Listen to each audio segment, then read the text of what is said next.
राक्षसों की दुनिया में एक अजीब सा गेट खुलता है जो एक बड़ी खाली जमीन पर खुलता है, जहां बस दो छोटे छोटे अंकुर अकेले खड़े हैं। अचानक एक बड़ी सी चिड़िया जैसे पैर वाली छाया उनके पास जमीन पर गिरती है, जिससे जमीन हिल जाती है। एक अजीब दिखने वाला क्रीचर आता है। उसका रंग पीला होता है, शरीर बर्ड जैसा, और वो बड़ी ही क्यूरियोसिटी से चारों ओर देखता है। फिर उसकी नज़र उन चमचमाते अंकुरों पर जाती है और वो उन्हें घूरने लगता है। छोटा सा पौधा कांपने लगता है, जैसे कि उसे सामने आ रहे खतरे का एहसास हो गया हो। और तभी एक एनर्जी के धमाके के साथ अंकुर से एक नया लाइफ निकल पड़ता है। वो अंकुर जमीन को चीर कर बाहर आता है और एक बड़े से रैडिश मॉन्स्टर में बदल जाता है, जिसकी आंखें लाल और जलती हुई हैं। वो सांप जैसे दिखने वाला क्रीचर एकदम डर कर पीछे हटता है। इतनी सडन चेंज से हैरान हो जाता है। अब दोनों मॉन्स्टर्स आमने सामने खड़े हैं, एक दूसरे को घूरते हुए। ग्लोइंग आइज एक दूसरे पर टिकी है, जैसे किसी फाइट के लिए तैयार हो। दोनों के बीच एक जबरदस्त स्टैंड ऑन अप शुरू हो जाता है। पीले क्रीचर का मुंह खुला होता है। वो धीरे धीरे आगे बढ़ता है और मोली वाले मॉन्स्टर से खेलने की कोशिश करता है। सीन एक हल्के से प्लेफुल टसल में बदल जाता है। भीड़ में खड़े लोग सोचते हैं कि आज किसकी जीत होगी। दो ताकतवर फिगर्स आपस में भिड़ते हैं। एक को लगता है कि वो जीतेगा, जबकि दूसरा देख रहा है कि बैटरी किसकी ज़्यादा स्ट्रांग है। तभी मोली का मॉन्स्टर एक स्पेशल टीम अटैक के लिए रैडिश फाइटर्स को बुलाता है। वो सब मिलकर एक हैवी पंच की तैयारी करते हैं।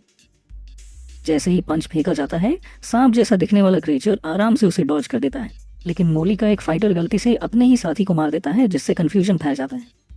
यह एक्सीडेंटल हिट फाइट को एक ऑकवर्ड हॉल्ट पर ले आता है। अब दोनों मॉन्स्टर्स एक सेकंड के लिए रुक जाते हैं। पीले क्रीचर की आंखें भर आती हैं और वो एक सैड सी आवाज़ निकालता है। क्लियरली वो आउटकम से खुश नहीं है। मोली मॉन्स्टर हार मान लेता है और पीछे हट जाता है। स्नेक जैसी क्रीचर की जीत होती है और वो खुशी से मुस्कुराता है। तभी एक यंग लड़का सीन में आता है, जो उस क्रीचर को अपने हाथ में उठाकर आराम से कंटेनर में रखता है। उसके पास एक आउल बैठा होता है। लड़की भी वहाँ आ जाती है और पूछती है कि खाना कब रेडी होगा। अब एक कुक जो इंटेंस फ्लेयर में खाना बना रहा होता है कहता है कि उसे ये डिश बहुत पसंद आएगी। लड़की एक टोकरी एग्स की देती है और कहती है कि ये भी डिश में ज़रूर डालना। कुक एक्टिंग करते हुए एक अंडा तोड़ता है और उसे फायरी पैन में डाल देता है। लड़की अमेज्ड होकर देखती है और अपने अंकल की कुकिंग की तारीफ करती है। वो प्राउडली कहता है कि अभी फाइनल टच बाकी है। लड़की पूछती है क्या है वो फाइनल टच। कुक थोड़ा ड्रामेटाइज करते हुए सेसमी सीड्स छिड़कता है और कहता है कि अब डिश रेडी है। डिश बनते ही सबको खाने के लिए बुलाया जाता है।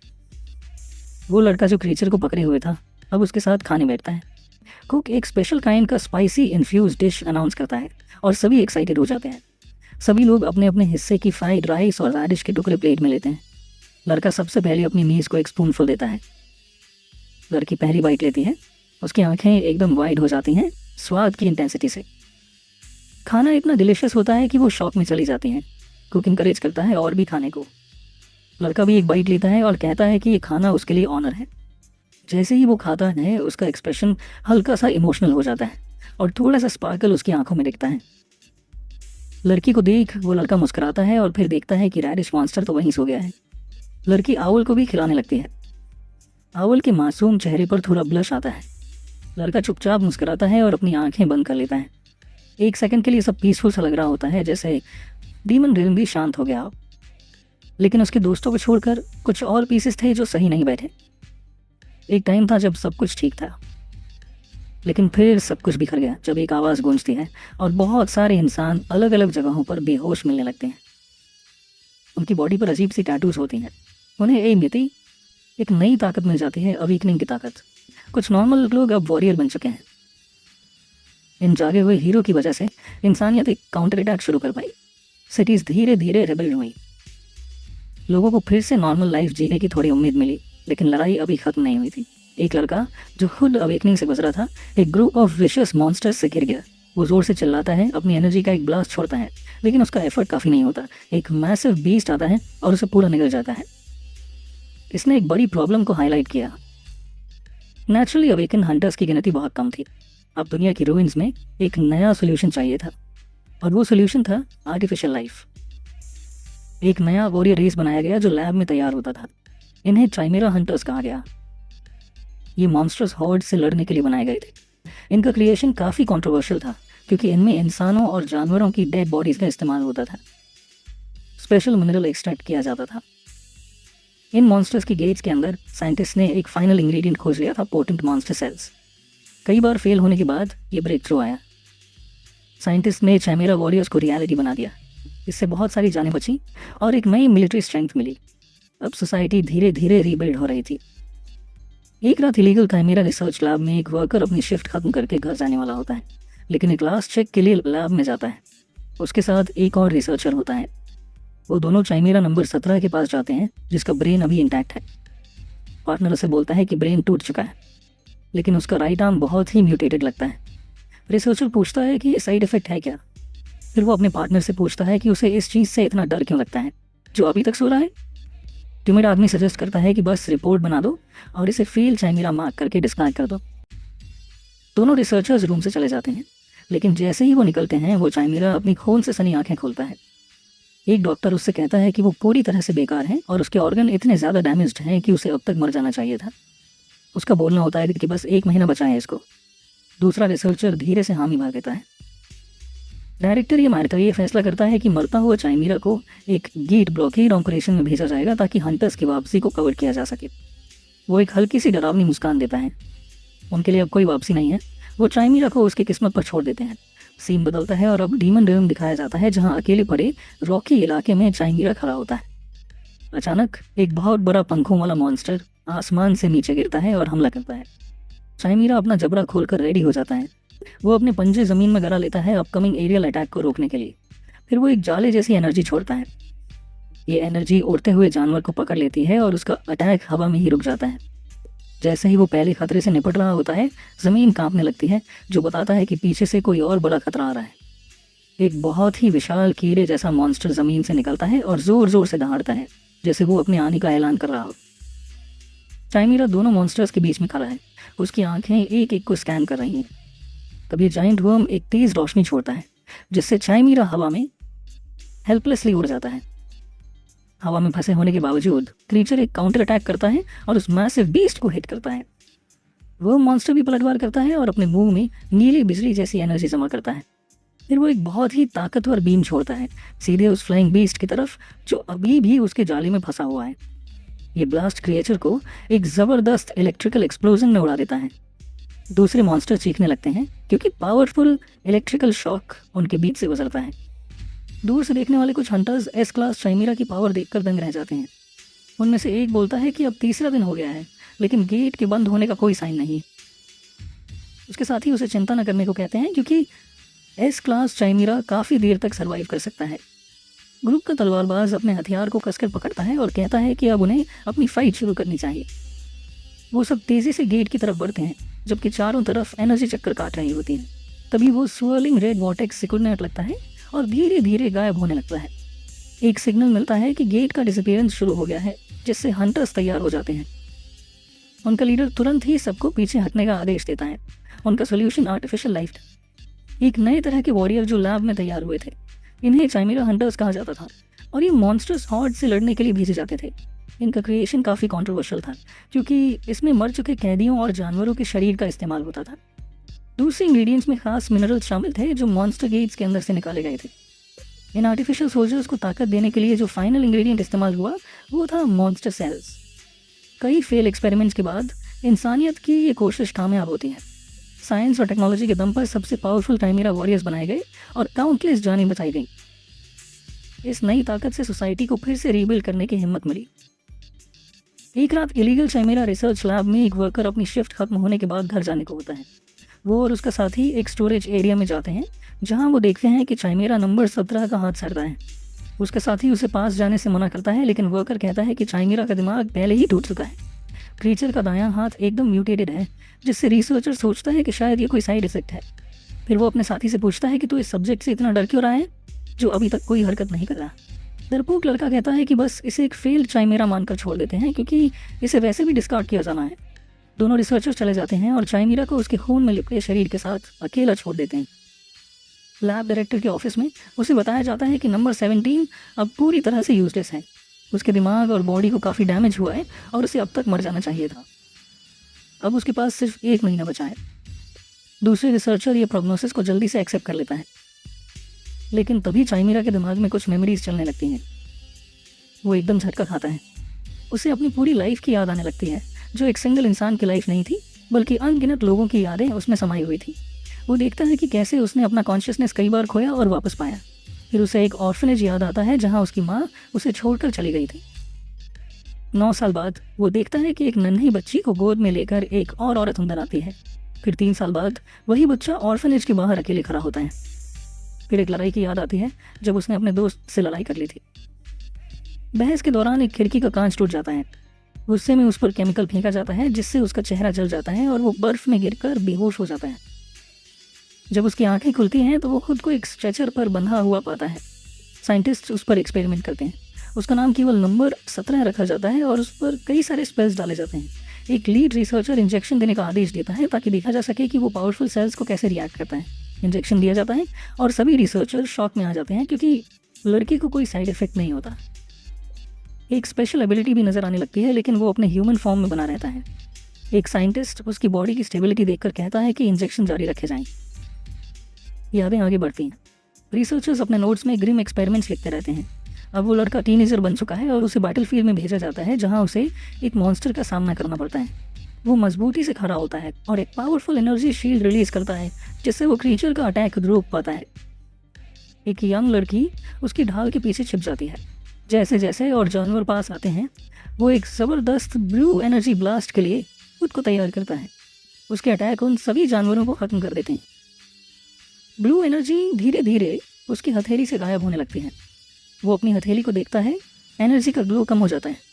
एक औरत जो अपनी बच्ची को पकड़े हुए थी आती है और उसे मॉन्स्टर्स से बचाने के लिए थैंक्स बोलती है।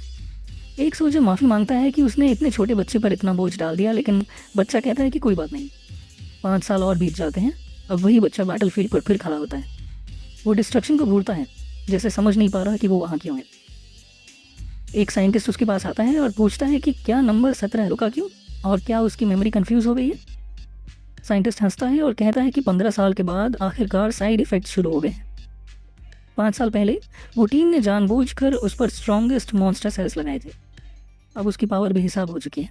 उसे डिक्लेयर कर दिया गया कि वो लैब का सबसे बड़ा सक्सेस है। 20 साल पहले एक औरत ने उसे गोद में लेकर नंबर 17 कहा था और उसे गुड बॉय कहा था। अब सोल्जर अपने हाथ से खाना देता है, लेकिन लड़का उसे नहीं खाता। उसकी नेचर एकदम बदल चुकी है। ऑनलुकर्स डिस्गस्ट से देखते हैं जैसे वो किसी जानवर को खाना खिला रहे हों। उसकी यादें वापस आती हैं 3 दिन पहले जब उसे फाइनल इंजेक्शन मिला था। उसने सारी टेस्टिंग पूरी कर ली थी। अब उसके अंदर कोई इमोशन नहीं बचा था। उसकी आखिरी यादें फेड हो जाती हैं और बैटलफील्ड की वो तस्वीर रह जाती है जहाँ वो मरा पड़ा था। एक स्पाइन की हड्डी, कुछ डस्ट और एक पूरी तरह से बर्बाद हो चुकी ज़मीन। चुमेरा की आखिरी हड्डी बचती है। वो हड्डी चमकने लगती है। उसके चारों तरफ धूल और रेत जमा होने लगती है। जैसे ही वो रिजनरेट करती है, धीरे धीरे एक इंसानी रूप में बदलती है और एक दमकते हुए गोल्डन लाइट के साथ उसका रूप पूरा होता है। एक नया स्केलेटन ज़मीन से उठता है जो 527 अलग अलग मॉन्स्टर सेल्स से भरा होता है। हड्डियों पर बहुत तेज़ी से फ्लैश और मसल लोग आते हैं जो चिमेरा हंटर नंबर 17 के शरीर को फिर से बनाते हैं। पूरा प्रोसेस एक आखिरी तेज़ रोशनी में ख़त्म होता है जो बताता है कि उसका नया जन्म पूरा हो गया है। जब रोशनी फेड होती है तो एक इंसान जैसे पैर और फीट ज़मीन पर खड़े होते हैं जहाँ उसका नया जन्म हुआ होता है। वो नीचे झांककर अपने हाथों को देखता है। उसका माइंड चकरा रहा होता है कि अभी क्या हुआ। अकेले खड़े होकर इस बंजर ज़मीन पर वो अपने रिफ्लेक्शन को देखता है और सोचता है कि क्या वो अभी इंसान है। उसके सवाल उसके अंदर गूंजते हैं जैसे उसकी आइडेंटिटी खुद से लड़ रही है। जैसे ही उसे अपने अस्तित्व का एहसास होता है, वो समझता है कि वो पूरी तरह से इंसान नहीं बना है, क्योंकि उसमें अब भी मॉन्स्टर सेल की एबिलिटीज़ मौजूद हैं। उसकी कलाई पर जो नंबर था वो अब गायब हो चुका है। वो सोचता है कि शायद अब वो लैब से पूरी तरह आज़ाद हो चुका है और उसका रिवाइवल शायद एक इमॉर्टल टाइप क्रीचर की एबिलिटी है। ये क्रीचर्स इतने ज़बरदस्त होते हैं कि उन्हें मारना ऑलमोस्ट इम्पॉसिबल होता है। उनमें रिजेनरेटिव पावर्स होती हैं और वो किसी भी चीज़ से सर्वाइव कर सकते हैं। इस पावर से वो 3 बार तक वापस आ सकता है जब तक उसका कोर नष्ट ना हो। उसे वो बात याद आती है जो साइंटिस्ट ने कही थी कि मॉन्स्टर सेल्स कभी ख़त्म नहीं होते, लेकिन अब उसे लगता है कि उसका बॉडी अब उसकी है। स्पेल्स जो उसे कंट्रोल करते थे वो फेड हो चुके हैं और जो धुंध उसके माइंड पर थी वो अब हट गई है। अपनी नई लाइफ के साथ नंबर 17 सोचता है कि क्या उसे दोबारा इंसान की तरह जीने का मौका मिलेगा। वो अपना असली नाम याद करने की कोशिश करता है, उन शब्दों को याद करता है जो ऑर्फनेज में किसी ने उसके लिए बोले थे। आदमी आसमान की तरफ देखता है, होपिंग कि उसे एक नई लाइफ मिले, एक लाइफ जिसमें वो दूसरों की मदद कर सके। लेकिन अभी ये सब कीचड़ में फंसे हुए एक शुरुआत की तरह लगता है। वो अपने सराउंडिंग्स को देखता है और सोचता है कि आगे क्या करना है। उसे लगता है कि उसे बदला लेना चाहिए, लेकिन अभी नहीं, क्योंकि उसे पता चलता है कि बदला लेने के लिए एक साफ टारगेट चाहिए जो उसके पास नहीं है। बहुत वक्त बीत चुका है और अब उसमें बदले की भावना वैसी नहीं रही, और वैसे भी अब उसका इंसानों की दुनिया में कोई रास्ता नहीं बचा। वो डिसाइड करता है कि रिवेंज के ख्याल को भी टाल देता है। उसे यकीन है कि उसके पुराने दुश्मनों को कभी ना कभी सज़ा ज़रूर मिलेगी। अभी उसका मकसद सिर्फ इस अनजान दुनिया में सर्वाइव करना है। वो कुछ देर पहाड़ों के पीछे डूबते सूरज को देखता है, जैसे सोच रहा हो कि आगे क्या करना है। वो अपनी अगली चाल पर सोचता है। थोड़े सोच विचार के बाद वो एक फैसला करता है। फिलहाल वो एक इंसान की तरह जीना चाहता है। प्रायोरिटी प्रैक्टिकल है, उसे कपड़े चाहिए, लेकिन वो ये नहीं भूलता कि वो आखिरी बार कब इंसान था। वो उस नई दुनिया में धीरे धीरे चलना शुरू करता है, अपनी नई जिंदगी की शुरुआत करता है। कुछ ही देर में वो एक रिवर के पास पहुंचता है और सोचता है कि क्या वहाँ कुछ ऐसा मिल सकता है जिससे कपड़े बनाए जा सकें।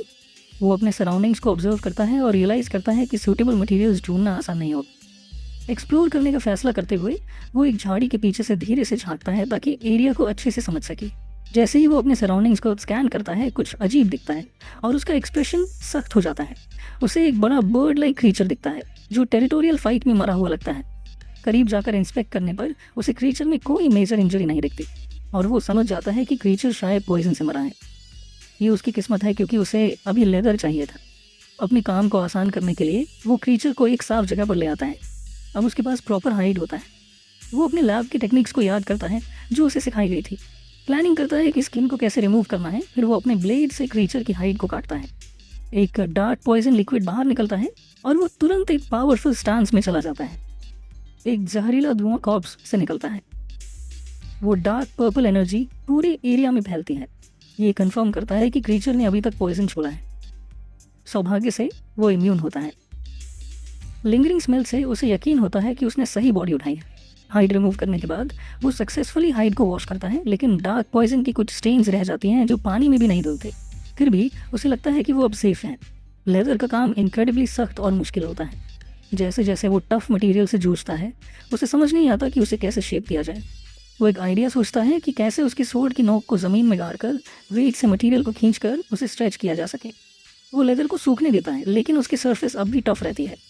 जब वो उसे पहनता है, उसे एहसास होता है कि वो मटेरियल अब भी सख्त और फ्लेक्सिबल है। जब फाइनली वो तैयार हो जाता है, वो मटेरियल को कंपेयर करता है और अपना प्रॉपर आउटफिट तैयार करने की कोशिश करता है। जैसे ही वो अपने नए कपड़ों पर काम करता है, मरे हुए क्रीचर का सिर अचानक आग पकड़ लेता है। एक अजीब सीन होता है। वो इस अचानक फ्लेम से चौंकता है और हाइड को पकड़ने की कोशिश में गलती से उसे फाड़ देता है, लेकिन वो इग्नोर करता है और अपना काम जल्दी से ख़त्म करता है। अपनी ताकत का इस्तेमाल करते हुए वो हाइड को शेप करता है और एक सिंपल ट्यूनिक बना लेता है, जिसे वो एक इम्प्रोवाइज्ड बेल्ट से बांधता है ताकि वो अपनी जगह रहे। अपने नए आउटफिट को पहनकर वो खुश होता है कि वो परफेक्टली फिट हो गया। इस नई जिंदगी में ये उसकी एक छोटी सी कामयाबी होती है। फिर उसे एक हल्का पर्पल स्टेन दिखता है जो बताता है कि पॉइजन अभी भी पूरी तरह से साफ नहीं हुआ है, लेकिन वो फिर भी उसे पहनने का फैसला करता है। वो शॉक्ड होता है जब देखता है कि फ्लेमिंग बर्ड की चार्ड बॉडी में हलचल शुरू होती है। क्रीचर की आंखें धीरे धीरे खुलती हैं और वो सोचता है कि क्या वो सच में किसी इंटेलिजेंट क्रीचर को बचा पाया है। आदमी सोचता है कि उसका पास्ट शायद इसे बिना सोचे मार देता, लेकिन अब वो अलग महसूस करता है। वो फ्लेमिंग हेड को देखता है और क्रीचर से कहता है कि शायद दोनों अपनी सेकंड लाइव्स में खुशकिस्मत है। एक आखिरी विदाई में वो क्रीचर को वहीं छोड़कर आगे बढ़ता है ताकि वो भी अपनी जर्नी जारी रख सके। कुछ देर बाद वो एक बड़ा केव ढूंढता है और अंदर जाता है, होपिंग कि ये उसका नया घर बनेगा। उसकी क्लोथिंग अब थोड़ी स्टेबल हो गई है और अब उसकी नेक्स्ट प्रायोरिटी है एक घर बनाना। वो रफ स्टोन वॉल्स को देखता है और सोचता है कि कैसे अब वो कार्विंग शुरू करेगा, लेकिन उसकी सर्च तब टूट जाती है जब एक विशाल मॉन्स्ट्रस सेंटिपीड अंधेरे से बाहर आता है और एक डरावनी चीख छोड़ता है। मैसिव क्रीचर उसकी तरफ बढ़ता है। उसके शार्प पिंसर्स सीधे उसके सामने आ जाते हैं, लेकिन वो शांत रहता है। क्रीचर के करीब आते ही वो बस उसकी तरफ देखता है और सोचता है कि शायद केव उसके लिए बहुत डार्क नहीं है। एक सिंपल स्विफ्ट मोशन में वो बड़े मॉन्स्टर और उसके छोटे स्पॉन को एक साथ खत्म कर लेता है। उनका शरीर हवा में घुल जाता है।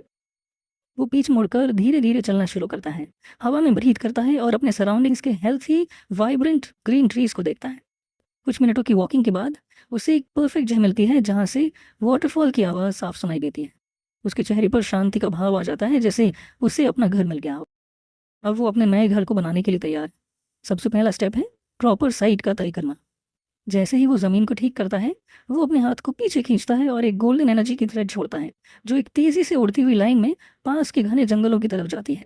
बहुत ही गज़ब की प्रिसिजन से एनर्जी थ्रेड सीधा कई बड़े पेड़ों को काटता है। फिर वो न्यूली क्लियर्ड एरिया को देखता है। संतुष्ट होकर कि अब यहाँ एक घर के लिए काफ़ी जगह है, वो अपनी टेलीकिनेटिक एबिलिटीज़ का इस्तेमाल करते हुए गिरे हुए टिम्बर में से अच्छे लॉग्स छाँटता है। जब उसके पास पर्याप्त लकड़ी हो जाती है, तो उसे पता चलता है कि ज़मीन फाउंडेशन के लिए अनइवन है। इसे सुलझाने के लिए वो एक बड़ा लॉग उठाता है और उसे ज़ोर से ज़मीन पर पटकता है। जल्द ही फाउंडेशन एकदम फ्लैट हो जाता है, जिससे उसे एक ऐसी जगह मिलती है जहाँ सूरज की रोशनी भरपूर मिलेगी। अपनी ज़िंदगी में पहली बार वो बस इसलिए चलता है क्योंकि उसका मन करता है। अपने दिल की सुनते हुए वो बिल्डिंग शुरू करता है। एफर्टलेसली एक भारी लॉग उठाकर फर्स्ट कॉर्नर पिलर लगाता है। उस युवा को यह काम सच में मज़ेदार लगता है। सोचता है क्या यही उसकी फ्री विल है? अगले स्टेप की सोचते हुए वो जल्दी से नेक्स्ट लॉग उठाता है और उन्हें फ्लोर के लिए प्लान करता है। दीवारों के लिए उसे एक चिपकने वाला चाहिए। चूंकि उसके पास कोई कील या नट नहीं है, वो एक स्नेल टाइप मॉन्स्टर से म्यूकस निकालने का फैसला करता है। वो लॉग्स के बीच में उस ग्रीन गू को लगाता है, जो सूख कर सख्त हो जाएगा, रॉक जैसा बन जाएगा और वाटरप्रूफ सीलेंट की तरह काम करेगा। फिनिशिंग टचेस के लिए वो चारों ओर गोल्डन एनर्जी थ्रेड्स बनता है, जिससे एक प्रोटेक्टिव बैरियर बन जाए। वो मुस्कुराता है, कॉन्फिडेंट होता है कि अब उसकी न्यू डिफेंसेस किसी भी खतरे को पास नहीं आने देंगे। उसका कोजी कैबिन अब कंप्लीट होता है, जो मॉन्स्टर म्यूकस से मजबूत और ड्यूरेबल सिल्कवर्म सिल्क से लपेटा हुआ होता है। वो खुश होता है, लेकिन उसे अब भी लगता है कि कुछ ज़रूरी चीज़ मिसिंग है। वो याद करने की कोशिश करता है कि लैब में उसने कौन सा लेक्चर देखा था। एजुकेशनल वीडियोज़ में उसने देखा था कि लोग अपने ही प्लेनेट पर पेड़ उगाते हैं, लेकिन जानता है कि वो एक नॉर्मल वर्ल्ड नहीं है जहाँ कुछ भी उगाया जा सके। फिर भी वो एक एक्सपेरिमेंट करने का फैसला करता है। वो सोचता है कि शायद वो ऐसा प्लांट भी उगा सकता है जिसे कोई और नहीं कर पाया हो। अचानक एक बिंदु स्ट्राइक करता है। उसे मैंड्रोरा याद आता है, एक खास प्रकार का मैजिकल क्रीचर। वो स्नो माउंटेन्स की ओर देखता है और सोचता है कि मैंड्रोरा का बीज लगाने की कोशिश करनी चाहिए। एक कोल्ड रीजन में पहुंचकर जहां तेज बर्फीली हवा चलती है और लगातार बर्फ गिरती है, उसे एहसास होता है कि मैंड्रोरा का हैबिटेट इन्हीं घने स्नो माउंटेन्स में है। भारी बर्फ उसे एक दर्दनाक याद दिलाती है, जब वो पहले किडनैप्ड होकर लैब में ले जाया गया था। उसे याद आता है कि पहले बर्फ में रहना कितना कोल्ड था। इतने समय बाद उसे किडनैप्ड होना भी राहत जैसा लगता है। पीछे मुड़कर देखते हुए उसे महसूस होता है कि चाइमेरा बनने में कुछ अच्छी बातें भी थी, जैसे न भूख लगना न ठंड लगना। उसे इलाके में माना कि बहुत अधिक मात्रा का एहसास होता है और वो समझता है कि वो अपने डेस्टिनेशन के करीब है। कुछ देर में उसे छोटे छोटे मांड्रोरा स्प्राउट्स का फील्ड दिखता है। उसे याद आता है कि मांड्रोरा बेहद डेलिकेट क्रीचर्स होते हैं, जो एनवायरमेंटल चेंजेस से बहुत जल्दी प्रभावित होते हैं। इसलिए वो यंगर मोर अडेप्टेबल स्प्राउट्स को रिलोकेट करने का फैसला करता है। जैसे ही वो धीरे से एक प्लांट को जमीन से खींचता है, प्लांट अपने कुख्यात लाउड स्क्रीम के बजाय बस थरथराता है। लेकिन उसे हैरानी होती है कि छोटा मॉन्स्टर बस सॉफ्टली से सकता है। वो एक और उठाता है जो सोते हुए जैसी आवाज़ करता है। वो एक तीसरा उठाता है जो जेंटल साउंड के साथ रिएक्ट करता है। उसे आश्चर्य होता है कि उसे पहले बताया गया था कि ये मांड्रोरा इतने चिल्लाते हैं कि डीमन दिल भी सुन लेता है, लेकिन अब वो एकदम शांत है। वो जल्दी से समझ जाता है कि ये शायद उसे अपने ही जैसे समझ रहे हैं फंसे हैं। अब जबकि उसके शरीर में मांड्रोरा सेल्स हैं, वो उन्हें आराम से अपनी बेल्ट में डालता है। खुश होता है कि अब वो उन्हें उनके फ्रूट से अलग नहीं करना पड़ेगा, क्योंकि अगर ज़बरदस्ती ली गई तो उनकी फ्रूट पॉइजनस हो जाती है, इसलिए उसे समझाना पड़ेगा। तभी अचानक वो देखता है कि कुछ और हंटर्स उसी डेंजरस स्नोई माउंटेन पर चढ़ते हुए आ रहे हैं। उसके चेहरे पर एक हल्की मुस्कान आ जाती है, क्योंकि उसे पता होता है कि अब उसे और से पहले एक्शन लेना होगा। वो जल्दी से बड़ी गेट स्टोन से एक मैजिक बैरियर बनाता है। इस बीच दो हंटर्स और भी उसके एलाइज के बारे में पूछते हुए दिखाई देते हैं। वो आश्चर्यचकित होते हैं, क्योंकि उनके सामने 3 फेरोशियस रैबिट्स खड़े होते हैं, जो तैयार होते हैं फाइट के लिए। तभी एक बड़ा लीडर रैबिट लीप मारता है और लड़ाई शुरू हो जाती है। वो स्ट्रगल करता है, लेकिन हिज फेस अब डिटरमिन्ड लग रहा है, क्योंकि उसका डिफेंसिव वॉल कमजोर हो चुका होता है। आइस की दरारें धीरे धीरे स्प्रेड होने लगती हैं और वो अपने साथी को आगाह करता है कि बैरियर टूटने वाला है। जैसे ही बैरियर टूटता है, वो रिग्रेट करता है कि उसने वॉलंटियर्स को छोड़ा था और खुद उस लेजेंडरी एरिया में चला आया। शील्ड पूरी तरह गिर जाता है और उसका एनर्जी डिसिपेट हो जाता है। एक छोटी सी एक्सप्लोजन दोनों क्रीचर्स को दूर फेंक देती है। दोनों स्टन्ड होते हैं, surrounded by the defeated monsters. बर्फ में स्वर्लिंग होती हवा में एक लोन फिगर प्रकट होती है और एक हंटर डरते हुए पूछता है कि क्या वो इंसान है। स्ट्रेंजर खड़ा होता है दो रेस्क्यूड हंटर्स के सामने। उसका एक्सप्रेशन काम और अनरीडेबल होता है। वो बाकी क्रीचर्स को एक स्नो रैबिट के रूप में पहचानता है, जो एक डरावनी आवाज़ निकालता है। तब वो युवा एक भारी प्रेशर रिलीज करता है। उसका पावरफुल ऑरा बाकी सभी मॉन्स्टर पैक को डरा देता है। एक सिंपल किक में ही वो एक रैबिट को दूर फेंक देता है। बाकी सब भागने लगते हैं। दोनों हंटर्स डिसबिलीफ में देख रहे होते हैं, ये सोचते हुए कि इतने पावरफुल बी क्लास मॉन्स्टर्स इतनी आसानी से हार कैसे मान गए। जैसे ही एक सर्वाइवर उनका शुक्रिया अदा करता है, वो अपना नाम बताता है ताहुन और अपने साथी का नाम डॉन। लेकिन जैसे ही ताहुन अपने साथी से उसका नाम पूछता है, वो जवाब देता है चौथू। ताहुन हैरान होता है कि उसने डॉन को इस आउटफिट में कभी नहीं देखा। उसके साथी पूछता है कि डिवोन यहाँ क्या कर रहा है, और ताहुन सोचता है कि शायद वो डी क्लास का हंटर है। वो बताता है कि वो पैसे के लिए यहाँ है। वो एक लोकेटिव रिक्वेस्ट का जिक्र करता है जिसमें एक चाइमेरा को जिंदा पकड़ना था। ये बात सुनकर डिवोन तुरंत अलर्ट हो जाता है। वो साफ करता है कि एक मशीन ने उस टेस्ट सब्जेक्ट को एक लैब से कैप्चर किया और इस गेट में भेज दिया। डिवोन उसे पकड़ना चाहता है, लेकिन दोनों हंटर्स मानते हैं कि उनके टीममेट्स ने सब कुछ खो दिया है। एक घायल आदमी अपना आम पकड़ता है, याद करता है बिट्रेयल जो पहले से प्लान किया गया था। उसे अपना रिग्रेट याद आता है जब बी क्लास हंटर ने उसे अपनी टीम में बुलाया था। हंटर्स बेताबी से मदद मांगते हैं। उन्हें माना कंटामिनेशन के खतरों का डर होता है। एक हंटर की सर्वाइवल टाइम डीमन रेल में उसके ग्रेड पर निर्भर करती है। बिना सर्टिफिकेशन के माना उन सबको खा जाएगा। उनमें से कई उड़ने लगते हैं, लेकिन डिवोन पहले ही उन सबको ट्रेस कर चुका होता है। बिना वार्निंग के वो ऊंचाई में लीप करता है और हवा में गायब हो जाता है, पीछे शॉक्ड हंटर्स को छोड़कर। वो उसे पुकारते हैं, लेकिन वो अंधेरे में गुम हो चुका होता है। इसी बीच एक रोबोट चमकती आंखों के साथ अकेले स्नोई ट्रीज में खड़ा होता है।